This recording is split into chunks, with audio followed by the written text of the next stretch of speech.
Bloger Jahongir Xo'jayev Xitoydagi safariga chogida betob bo'lib qoldi va do'stlari yordami bilan mahalliy shifoxonaga yetkazildi.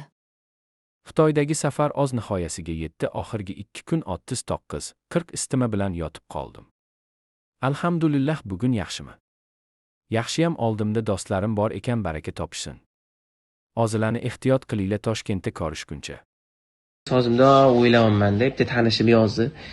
O'zbekistonda ko'p bolachalar kasal bo'layotgan ekan. Biza chetdamiz, bizada вообще unaqa emas.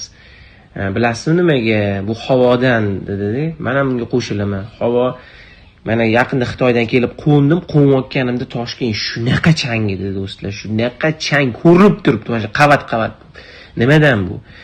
Qurilishlar bo'lib yotibdi. Daraxtlar yo'q. Unda Koreyaga boraman, daraxt ko'p-da, u ham bir anuda kislorod. Bu yerda har xil sanoatlar bor. Mashinalar kundan kunga ko'payyapti. Xullas, dabdalash chiqyapti. O'zimiz kasal bo'lsak mayli, farzandlarimiz kasal bo'lsa hech nima tatimaydi. Bu bechara kichkinalar qiynalib yotibdi. Hozir ko'ringlar, hamma oilada virus, hamma oilada kasal. Gap bu immunitetda emas. Vitaminlar dodalarni yemaydimi? Foydasi yo'q. Foydasi yo'q, chunki havo dabdala bo'lyapti.